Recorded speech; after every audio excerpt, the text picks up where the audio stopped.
and the entire directorship of his staff. One of the things I love about Greater New York Conference is the diversity of people. Amen, somebody? Amen. And we continue to support that, especially in family ministries. And so I bring you greetings on behalf of our Family Ministries Director, Dr. Samuel Peguero, as he sends his love and his greetings. I am here because he recommended me the first time. Amen, somebody? Amen. I want you to affirm your pastor. Come on, somebody, say amen. He's a powerful man of God and his wife. And I just want you to continue to pray him up, to support him as he does ministry for the Lord. Can somebody say amen? I probably said it on Sunday night, I don't remember. But in our time of difficulty, my wife, young nephew, just 20 years of age, studying in our Adventist University at Oakwood, had an incident in the swimming pool. And from that, it was never good news. A few days later, they pulled him from the life support, and you know what that means. And your pastor was one of those who early on reached out to me in our moment of grief and mourning. Amen, somebody? Amen. He's a man of God. So keep him prayed up, keep him prayed up, keep up the entire family, his dear wife, First Lady, Sister Erendu, and the rest of the family. I want you to also, I want to thank every one of you, thank Pastor, thank the Board of Elders. I want to thank the Family Ministries team for your invitation. And I truly have been blessed. As I am blessing you, I am being blessed. Because I literally sit down and write probably all of these sermons for the very first time. Amen, amen. Amen, indeed. I discovered that so many good people are born in April. Yes. Bless the Lord. I know Sister Oriah will take care of Brother Oriah. Amen. Sister Monroe is not here because she has a responsibility at church. My daughter also, she sings on the junior praise team. So right now, they are the group that is singing this morning. So we tender that apology. She would have loved to be here, but duty calls over there. Amen, somebody? Amen. But anything you have, I will receive it on her behalf. All the greetings and all the love. Amen, somebody? Amen, indeed. Amen, indeed. What an amazing week we've had. As this theme was selected, the attitude of grace. On Sunday, we married them. We married law and grace through love. On Monday, we asked that every family member just show up. A husband must show up. A wife must show up. Children must show up. On Tuesday, we showed another group of individuals who receive of God's grace. But did they accept it? The elders. While we know the woman caught in adultery accepted that grace, the story ends with them walking out from grace. And it's a lesson for all of us here. It's a lesson for all of us. That was second bird, same stone. Wednesday, we did double tragedy, dual conversion. Two persons caught in the vortex of sin. Bless your heart, God was able to rescue both of them. Amen, somebody? Amen. Thursday, grace changes everything. Oh, isn't that true? Whatever might be the difficulty in the family, grace can change that situation. And last night, another difficult session. However difficult is the situation, never forget to talk to God. He can handle it. And today, love at all costs. That's the word for this morning. Why don't you bow ahead with me as we pray? Our God and our Father, we come this morning to hear a word from you. We open your scriptures, but we dare not do so without inviting your Holy Spirit's presence to be in our midst. So come, Holy Spirit, become the principal teacher. Lead us, direct us, guide us. And whatever it is that you have for us, O God, help that we will not be disobedient, but we'll become obedient in following all your words. So lift up the spoken word. Lift up your Son, Jesus Christ. And if he is lifted up, then he'll draw all men, women, boy, girl unto you. We pray, we say thanks now as you do your thing in our hearts. In Jesus' name, amen. Love at all costs. Hosea, who is the person? Hosea's marriage reminds you of the Jerry Springer show. Mercy. Actual topics include from that show: surprise, I'm cheating. Another topic, give me back my lover. Another, prostitution, sex scandals. Gomer. Could somebody say Gomer? Hosea's wife would have fit right into any Jerry Springer show. The show could have been called, I Married a Prostitute. Mercy. Can somebody say mercy? Imagine what living with her was like. I'm talking about a pastor. She invited the attentions of other men and then denied it vehemently. She disappeared for days at a time, and you would not know where she was. She cruelly mocked you, and you would be the laughing stock of the town. You feel it for the poor guy, Hosea. It has happened to other people besides Hosea. But Hosea went into the relationship with eyes wide open. He knew what kind of woman she would be. You see, God asked him to marry her. Mercy. And he did so despite the enormous pain it would bring into his life. That's love at all costs. Hosea 1 verse 2 states, the first time, Hosea 1 verse 2, I'm reading from the Message Bible. The first time God spoke to Hosea, he said, find a whore and marry her. And here's why: this whole country has become a whore, unfaithful to me, God. Hosea's marriage, brothers and sisters, first Igbo, Hosea's marriage to Gomer is a symbol, listen to me, is a symbol of our relationship with God. He's faithful to us, but we're unfaithful to him. Speak the truth, speak the truth. He has been faithful to me, says a songwriter. Looking back, his love and mercy I see. Though in my heart I've questioned, even failed to believe, but he's been faithful, so faithful to me. Can anyone testify that God is faithful? Oh yes, he has been. I wonder, you wonder if you read the story.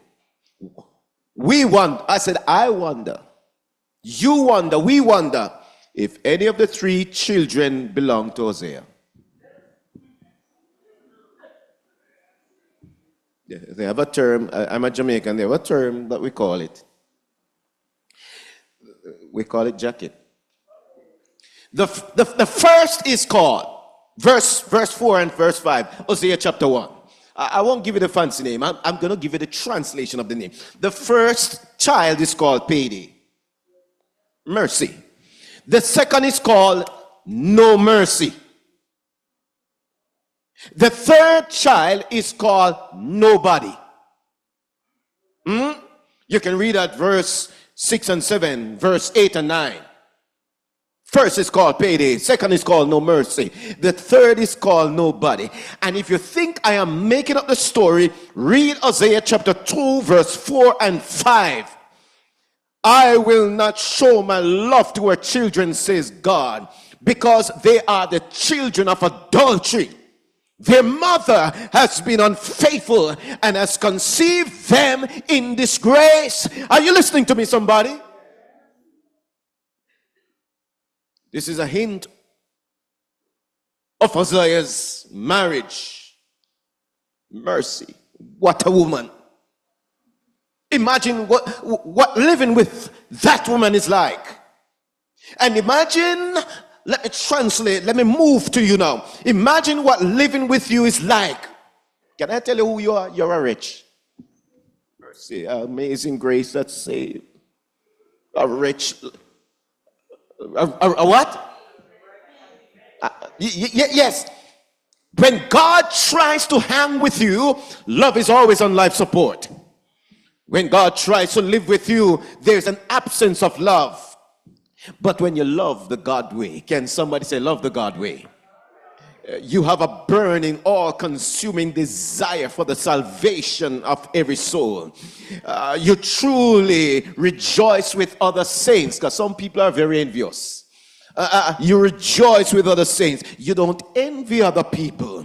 You don't take up AR-15 and kill 10 over there and 19 over there. But somebody said, Pastor, we don't use machine guns over here. Well, according to Psalm, and it was read this morning, Psalm 5 verse 9, some people open their mouth, and when they open their mouth, it's an open sepulcher. Mercy. I said, we just read it in Psalm 5 verse 9.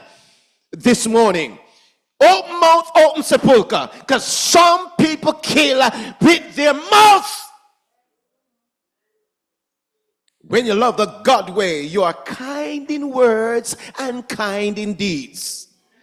You're tender, you're thoughtful, you're self-denying, you're sacrificial. Can somebody say amen? Amen.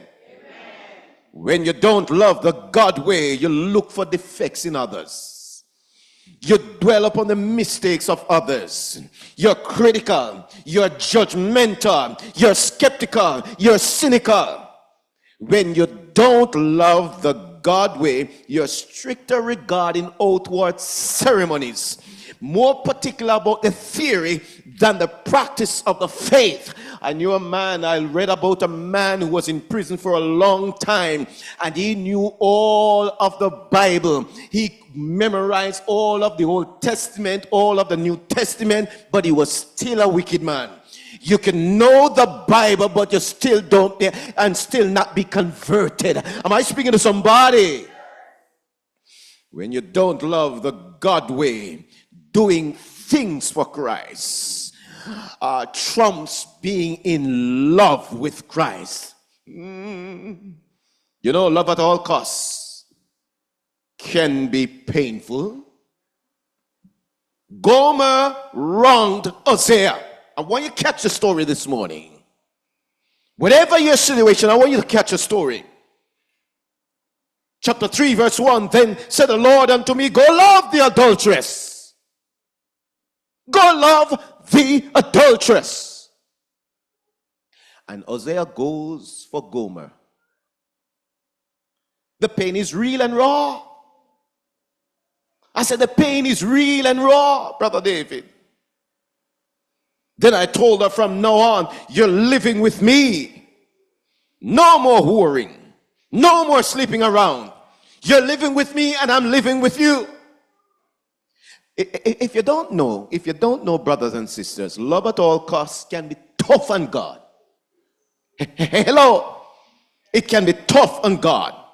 The pain is real and raw. That's why he said in Hosea 11 verse 8 and 9. Hear God in Hosea 11 verse 8 and 9. My people are hell-bent on leaving me. They pray to God Baal for help. he doesn't lift a finger to help them. But how can I give up on you, Ephraim? How can I leave you to be ruined like Admah? How can I turn you loose, Israel? How can I leave you to be ruined like Admah, devastated like luckless Zeboim? I can't bear to even think such thought. What a God of love. Somebody ought to say amen. In our story, Hosea's love has been betrayed. And Hosea doesn't gloss over the situation. He took it seriously. And when Gomer insisted on being unfaithful to him, he let her go. Because you mustn't keep anybody who doesn't want to stay. Hosea understood that it was to her own detriment. He knew what was ahead of her. She no longer wants anything to do with him, so she no longer has his help. She is on her own. It is what she wants, but she cannot see the mistreatment she will suffer. She would be used and abused. She would be called names by those who are supposed to love her. She would be beaten and treated like an animal. Hey, brothers and sisters at First Igbo, in our meditative text, Hosea 3:1-3, we meet Gomer as a slave on the auction block. And Hosea acknowledges, I paid good money to get her back. Later, Hosea would write about people like her. They sow the wind and reap the whirlwind. Hosea 8:7. I say, love at all costs can be painful. Are you listening to me, somebody? Painful when you have a certain type of husband. Painful when you have a certain type of wife. Let's balance it, equal opportunity employment here. Painful when you have certain type of children. Painful when you have a certain type of neighbor. And a neighbor was walking her dog, and all of a sudden I see a lot of stuff left back from the dog. She knows better. She should pick it up. Painful when you have a certain type of friend. Painful when you have certain church members. Let's speak the truth, brethren. Painful when you have a certain type of society. Love at all costs can be painful when you have certain types of laws, discriminatory laws. Certain bosses in your workplace. Am I speaking the truth, somebody? When we pick up the story in chapter 3, Gomer has hit rock bottom. She has been transported from the hip world of adultery to the living hell of prostitution. She's swapped now on the open market of the sex trade like a piece of common stock. Hosea has every legal, listen to me, has every legal and moral right to divorce her. But Hosea is not about law. Hosea is about love. I said, Hosea is not about law. Hosea is about love. So in love, Hosea does the unthinkable. Does the unthinkable. Oh, let me see if I can demonstrate it. I don't know if it's true, but this story has been around for a long time on the internet. A blind girl hated herself because she was blind. In fact, she disliked everyone except her loving boyfriend, who was always there for her. She used to tell her boyfriend, if I could only see the world, I would marry you. One day, someone donated a pair of eyes to her. When the bandages came off, she was able to see everything, my brothers and sisters, including her boyfriend, for the first time. He asked her, now that you can see the world, will you marry me? The girl looked at her boyfriend and saw that he was blind. The sight of his closed eyelids shocked her. She hadn't expected that. The thought of looking at them the rest of her life led her to refuse to marry him. Her boyfriend left her in tears, and days later wrote a note to her saying, "Take good care of your eyes, my dear, for before they were yours, they were mine."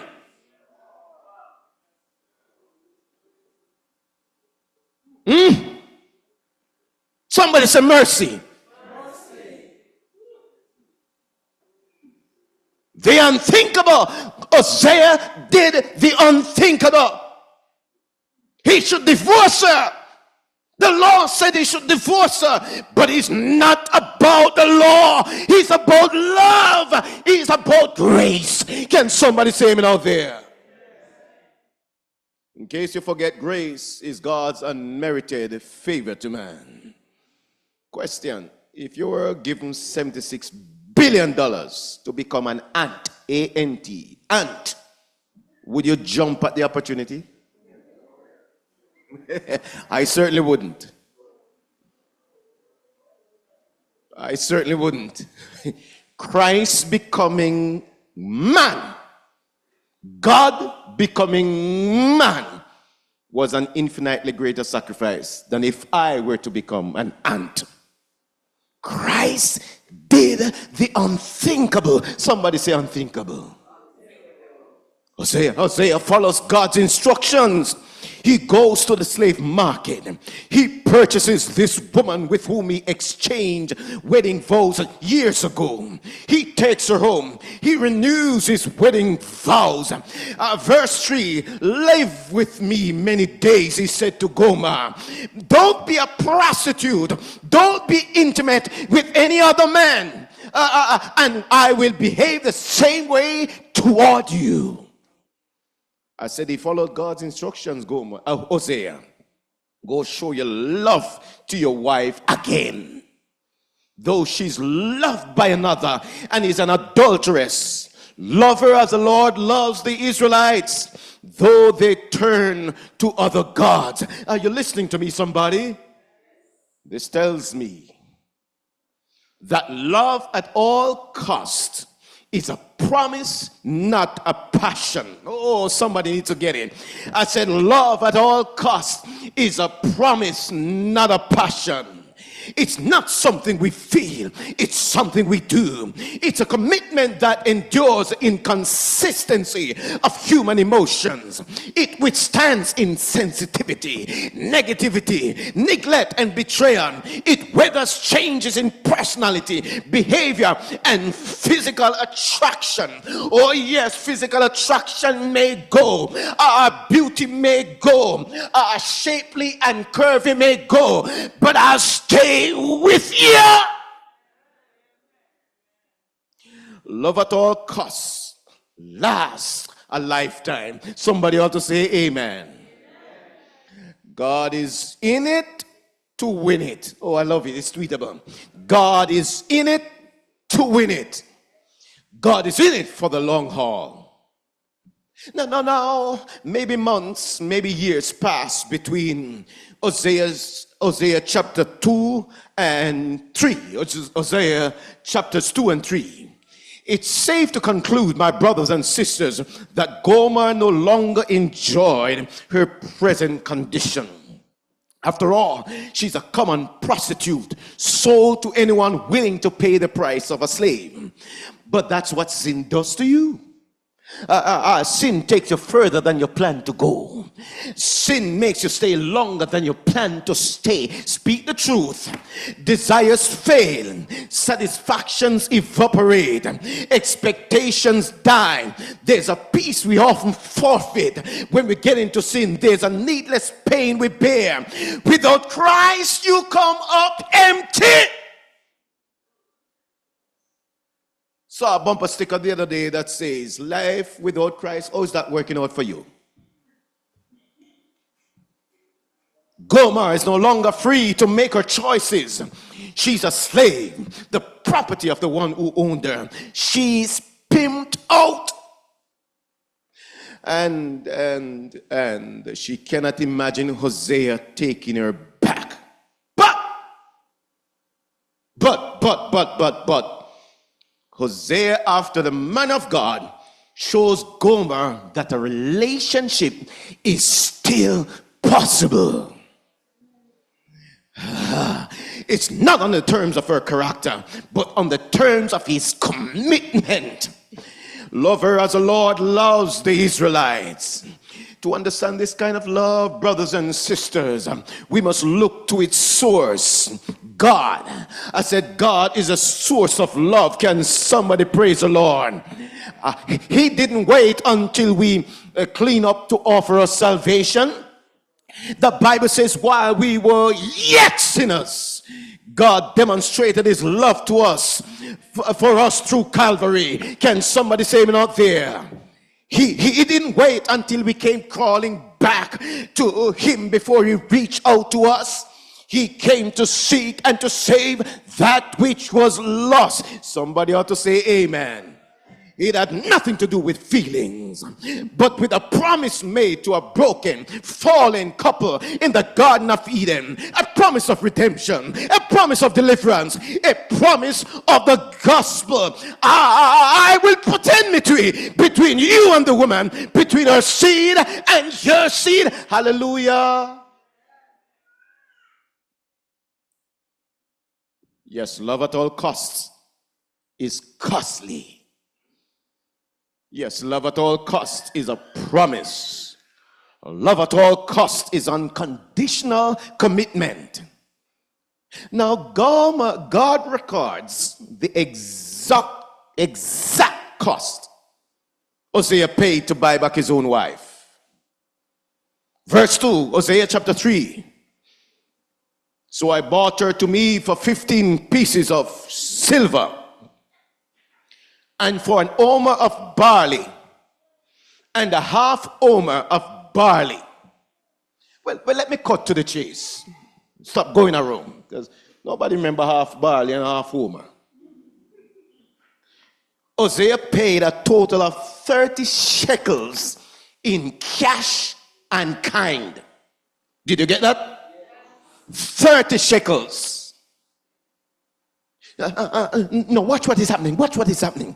Since Hosea could not pay the total amount in cash, it indicates that paying Gomer's redemption price involved a great personal sacrifice. Elder David, he checks his wallet. See, you don't do those things. You're rich out here. Looks in his checking account. He digs in the cushions of the coach. You don't do those things. And all he can come up with is 15 shekels of silver. Only half of what he needs. 15 out of 30 is half, right?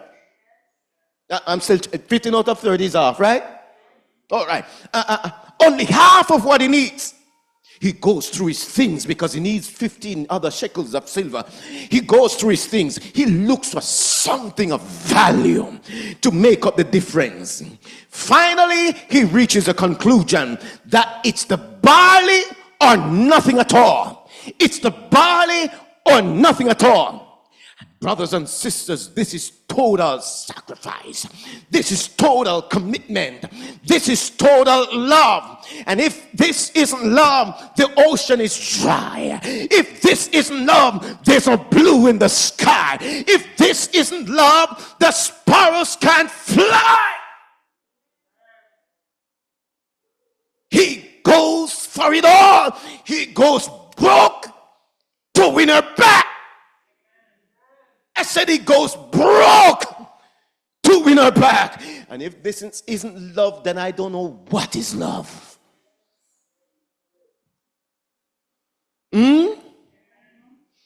Hosea's sacrifice communicated something special to Gomer.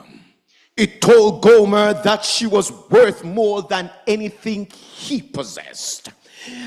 It told Gomer that she was worth more than everything he possessed. It told her that his love was not based upon her character, because we know what that is. It wasn't based upon her charm. It wasn't based upon her charisma. It was based upon his commitment to loving her. Can somebody say amen? And it told her that she could expect more of the same in the days to come. I love this. I'm loving this. You know, we keep thinking that God only loves good people, but God loves sinners. God loves sinners. The Bible says in Isaiah 53 verse 6, all we like sheep have gone astray. We have turned everyone to his own way, and the Lord hath laid on him the iniquity of us all. Can somebody praise the Lord? To save you, to save me, to save us, to save you, to save me, to save us. He had only one option like us there. One game changer. His name is Jesus Christ. Somebody ought to get excited with me now. When the Father looked around, he said, it's my son or nothing at all. When midday became midnight at Calvary, it's my son or nothing at all. When there was separation between the Father and the Son, it's my son or nothing at all. The Father understood that this separation between himself and his Son was part of the reconciliation, part of salvation. What does this mean? What does this mean? It means you are loved. Can I talk to somebody right now? It means you are loved. It means you are known. It means you are chosen. It means you're a child of God. Turn to yourself right now and say, I am God's child. Come on, you got to help me finish the sermon. You are the apple of God's eye. You're bought with a price. Turn to yourself and say, I am God's child. You're free from condemnation and sin.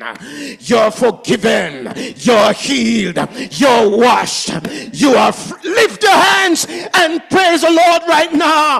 Turn to yourself and say, I am God's child. You're a masterpiece, fearfully and wonderfully made. Don't let anybody tell you you're not. Tell them you're a masterpiece. You're a crown of glory in God's hand. You're adopted into God's family. You have direct access to God through the Spirit. Turn to yourself and say, I am God's child. You're a friend of Christ, ambassador of Christ, co-labor with Christ, co-hear with Christ. I said, turn to yourself and say, I am God's child. You can do all things through Christ who strengthens you. That means you're a fruit bearer for Christ. That means you are a property owner for Christ. Oh, somebody say, what you talking about, Pastor? Well, someday yonder, I'll never more wander, but walk on streets of purest gold. I'm gonna own a cottage up there, and I'm gonna own one down here too. I'm gonna own a home in the city. I'm gonna own a home in the country. I'm a future property owner. Can somebody just lift their hands in praise to God? Turn to yourself and say, I am God's child. You belong. You're wanted. Just suppose. Can you play that? God looked through the ages, couldn't find one willing to be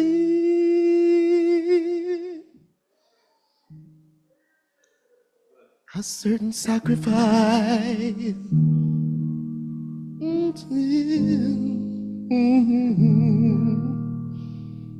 That would buy eternal life for you and me. Oh, just play it. I can't sing like the choir. You belong, brothers and sisters. He wants you. I don't care how messed up you've been. You're loved. Can I say it again, First Igbo?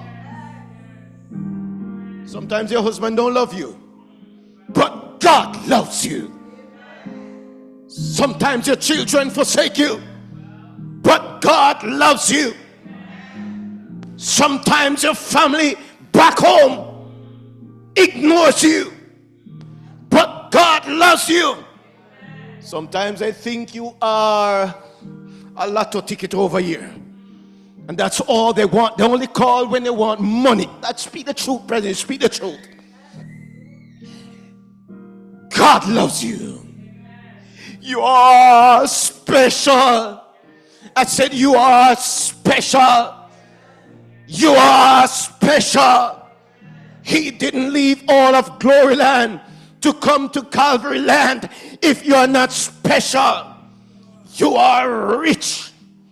You are worth many monies. You are worth inestimable price. You are bought with a price, says the apostle. Not with silver, not with gold, but with the precious blood of Jesus. Hallelujah! Can somebody shout out hallelujah this morning? Had it not been for the place called Mount Calvary, then forever I would be lost. You would be lost. I love the story of Hosea and Gomer. Because if I were Hosea, I'm a man, my pride would have been wounded. She went out and do stuff. Back where I come from, we call it bun. Give me bun. Cheated on me. But God says grace is, even though I don't deserve it, I'm going to give it to you. I'm going to give you favor. Can somebody say favor? I'm going to give to your blessings. Can somebody say blessings? You think it is your skillful driving while you're on the road? When we get over yonder, I'm done. When we get over yonder, we will see an angel who pushed that car out of the way. This week we had a testimony of one of our sisters. A vehicle just came in front of and damaged her car that was just recently fixed up. You think an angel wasn't there? Am I speaking to somebody?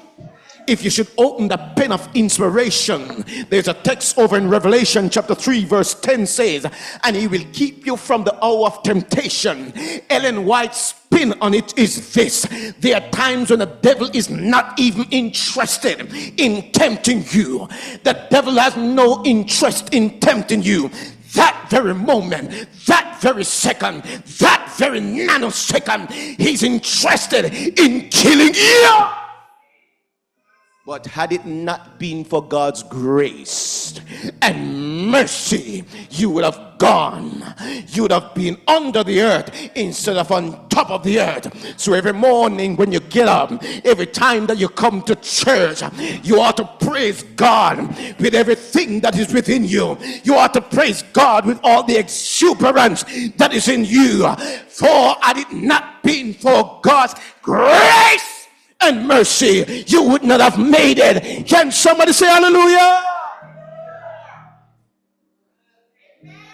Had it not been, then forever my soul would have been lost. What is my response to this message? Am I going to remain unfaithful to him? Sometimes it's difficult to keep up, Where is Sister So-and-so? Where is Sister So? When God has been good to you, nobody should be asking for you. You should come to church. You should squeeze a little time to pray because you're on Zoom. I don't care if you're at work. Just squeeze a little time, put it on mute or silence, and catch a little prayer, catch a little of the sermon. Am I speaking to somebody? I'm talking about commitment. I mean, he did that for me. Why can't I do this for him? Sometimes God shouldn't really bless us, because the more he's blessing us, the harder it becomes to return full tithe. We give a little something. But the truth is we should do better than that. we should give full tithe. What shall I render unto the Lord for all his benefits towards me? I will pay my vows right in front of the people. What's your response? What's your response this morning to this message? See yourself as Gomer. See Isaiah as God. How many times have you failed and messed up, and he gives you chance after chance after chance. I'm through. Everybody standing. Sis, you can sing the song. Had it not been you, call my Jesus, then forever my soul would be loved.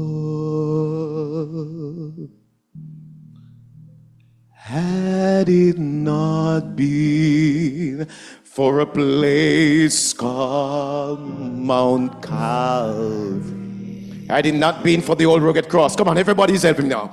Had it not been for the old rugged cross, had it not been for a man called Jesus, then forever,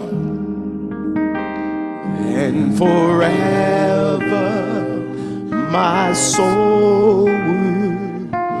One more time that chorus. Had it not been, had it not been, for Mount Calvary, had it not been for the old cross, had it not been for a man called Jesus, then forever, my soul will be. Why don't you reach out your hand one last time as we sing it? Come on, reach out your hand to God right now. Had it not been for a place called, come on, reach out those hands. Had it not been for the old rugged cross. Hallelujah. Thank you, Jesus. Thank you for dying on Calvary's cross for me. Thank you for grace. I didn't deserve it. I was born in sin, shame, and iniquity. But you did something for me. You gave me life. You gave me eternal life. Then forever,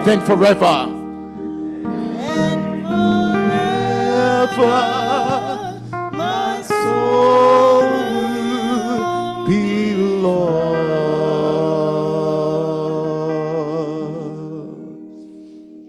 Oh God and our Father,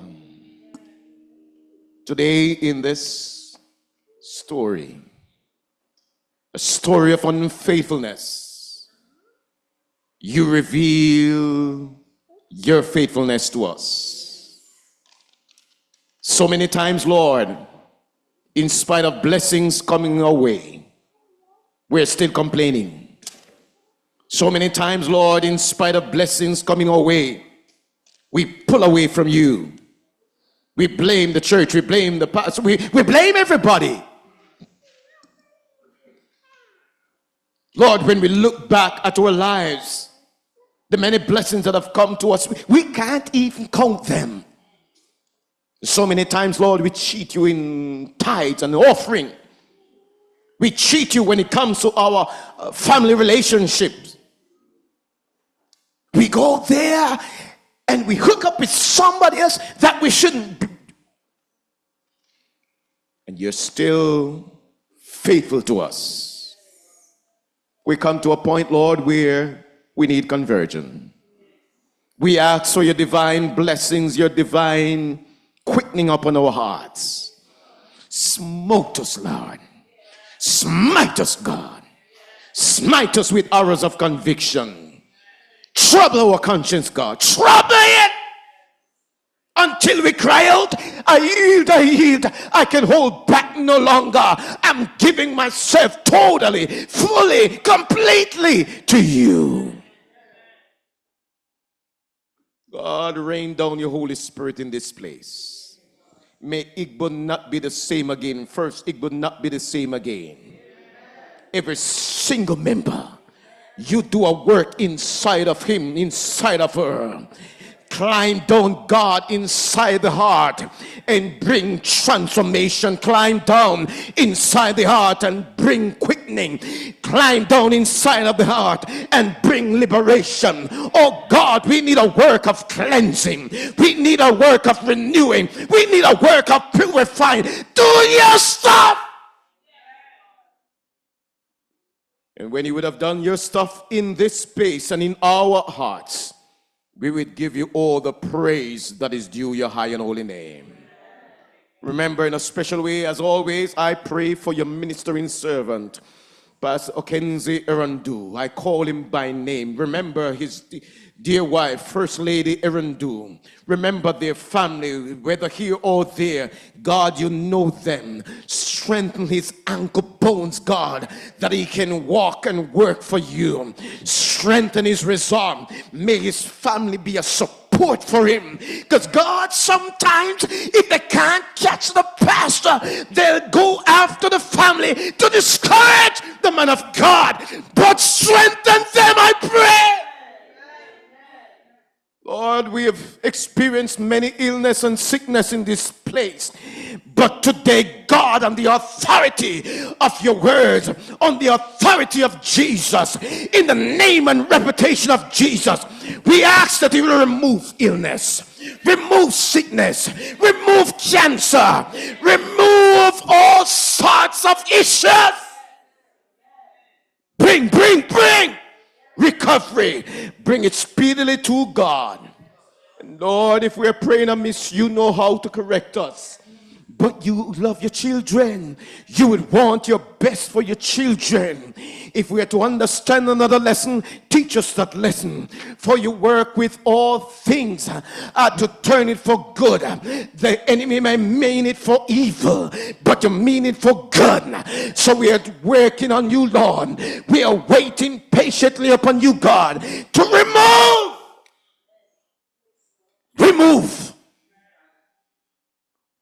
the mental issues, the depression, the oppression. We ask that you remove it. God, provide us opportunities, open doors for us.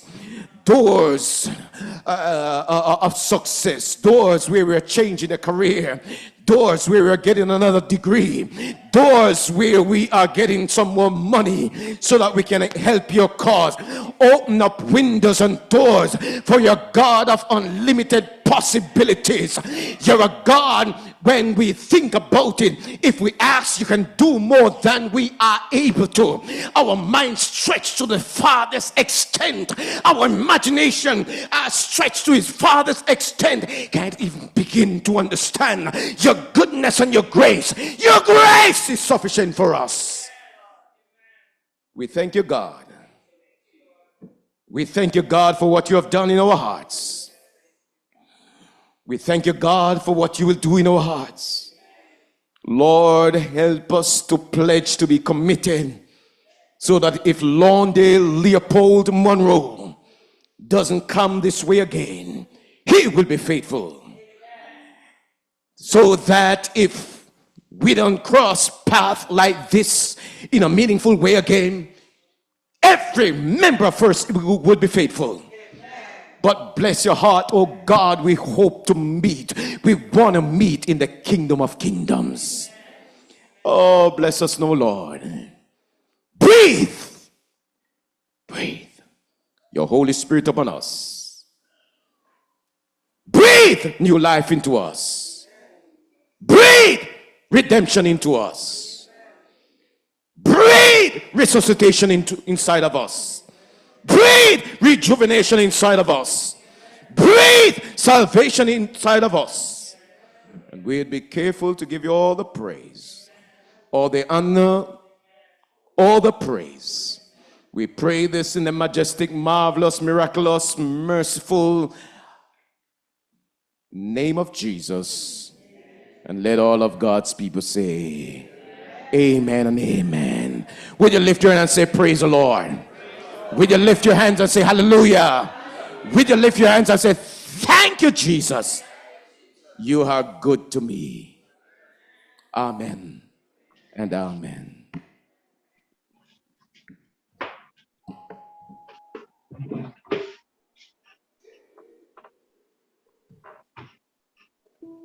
Amen. Shall we all rise as we bring the service to a close by singing from SDA?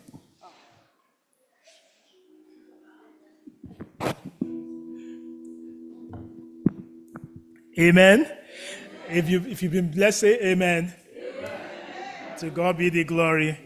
Yes, what a wonderful message. And we thank God for the messenger and thank God for the message. And I pray that it will work out the good for which it has been sent. Amen. Yes, Pastor, I just want to say the Lord bless you. Thank you. Yes. You see, we have this little tradition here. You see, you are among the Igbos. Yes. Not just the Nigerians. You see, in our place, we give you something. That thing will tell on you. Mercy. Yes. We say when we give you cola in this place, it will tell on you when you get home. Because they will ask you, where did you get that? You say, oh, your wife will say, where did you get that? And you say, I went to that place. Amen. But I told you not to go there. I say, I went there. That's how. Yes. So that is what we always do. Yes, I'll ask my wife to come with him. And you see, we have little things here for you. Mercy. That will tell on you when you get home. So you'll be able to tell, I went to First Igbo. Yes. And they will say, oh, great. Yes. She's not here today. So please just get the one for Sister Monroe. Yes, Sister Monroe. And yes. Thank you. And give our love to Yes, you, okay. I will. You want the mic? Okay. And that one too, let that also tell on you when you get back home. Yes. Thank you so much, Pastor Monroe, for all you do for the service of the Lord. Amen. And all you have done for this church. This is the second time you've been here. Yes. And you've always been a blessing. Give our special love to your wife, your dear wife. Thank you. Amen. Amen. Amen. Amen. Yes. It's just a token of appreciation. Yes. The love is greater than this. I love it already. Yes. And to the Family Ministries Department, please, thank you so much for your ministry. The Nugwezi, Sister Chichi. Where's your wife and the Agus? You have them on screen there, Sister Chinye and the Agu. We also extend our love to each one of you. May the Lord continue to bless us all. Amen. And let's continue to remain faithful, praying for one another. Thank you so much for your prayers on my behalf. The Lord is answering and will continue to give God the glory. Let's all continue to pray and let's remain faithful. As I said, please don't get discouraged. Rather, let us remain faithful. I will still be here ministering. The enemy is just a liar. So let us know that he's just a liar and we are more than conquerors. So to God be the glory. If you don't see me in church here, I am in the other church. I will continue to be coming to church. Is that okay? Amen. Yes, this evening at 7 o'clock, we'll have our church business meeting. Please endeavor to be there and the Lord will answer us all. Yes. One more thing, please. Once we finish, we never planned it, but Pastor insisted. We have a little thing downstairs. We are not feasting. We are not here to feast. That's my plan. We are not here to feast. But whatever you see, that's what you eat. Manage it. Thank you.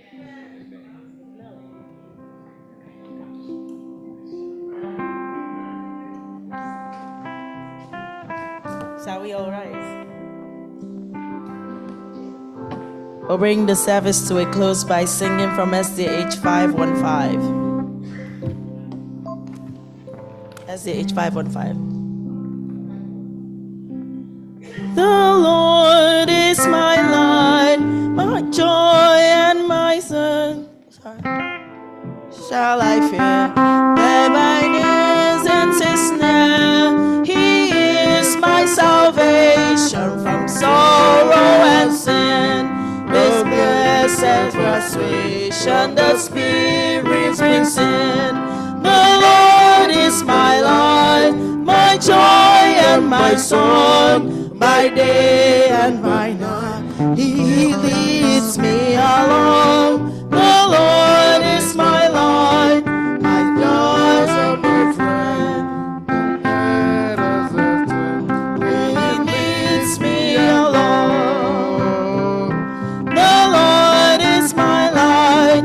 No clouds may arise. Faith stronger than sight. Looked up to the sky, where Jesus forever in glory doth reign. Then how can I ever in darkness remain? The Lord is my light, my joy and my song. By day and by night, He leads me along. The Lord is my light, my joy and my song. By day and by night, He leads me along. The Lord is my light, the Lord is my strength. I know in His might I will conquer at length. My weakness in mercy He covers with power, and walking by faith He upholds and shall. The Lord is my light, my joy and my strength. By day and by night He leads me along. The Lord is my light, my joy and my song. By day and by night He leads me along. The Lord is my light, my all and in all. There is in His sight no darkness at all. He is my Redeemer, my Savior and King. With saints and with angels His praises I sing. The Lord is my light, my joy and my song. By day and by night He leads me along. The Lord is my light, my joy and my song. By day and by night He leads me along. The Lord is my light, my joy and my song. By day and by night He leads me along. The Lord is my light, my joy and my song. By day and by night He leads me along.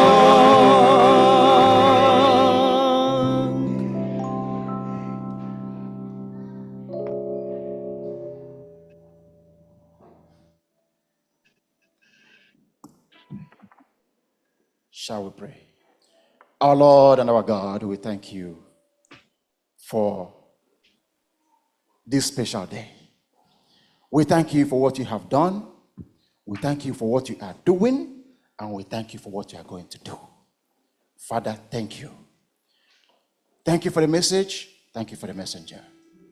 Bless him abundantly.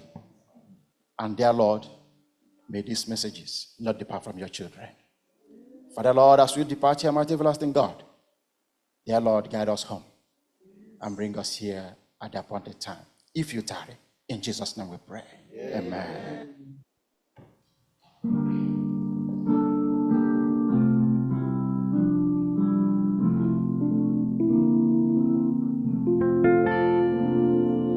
We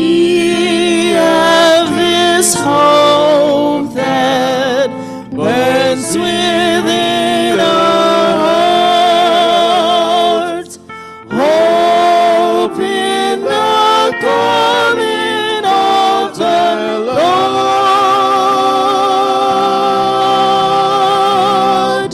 We have this faith that Christ alone imparts,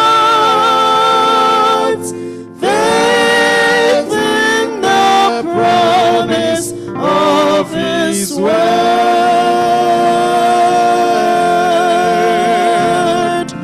We believe the time is here when the nations far and near shall awake and shout and sing, Hallelujah, Christ is King.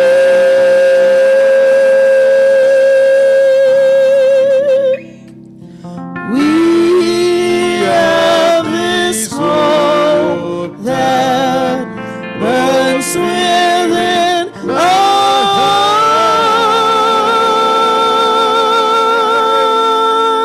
hearts.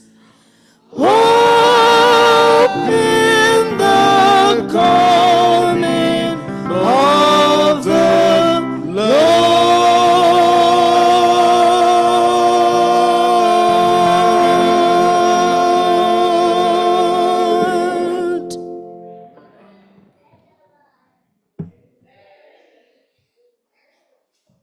May we be seated? This is a moment of meditation. I would like you to speak directly to the Lord at this time, and I will give you 1 minute, and I will close the prayer.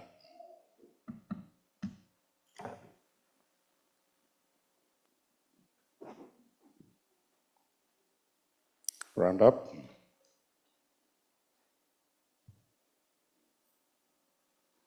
Amen. Oh Lord our God, I want to thank you for another wonderful Sabbath. I want to thank you for this week. I want to thank you how you've blessed us mightily this week. As we depart now, Lord, may your light shine on us. May your face shine on all of your children. May you save us.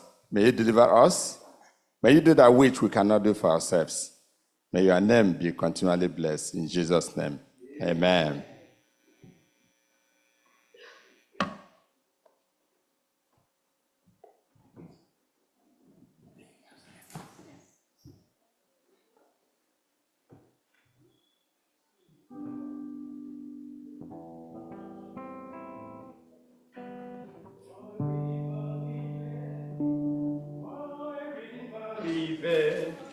For I know that my Redeemer, my Redeemer, my Redeemer liveth, my Redeemer liveth, for I know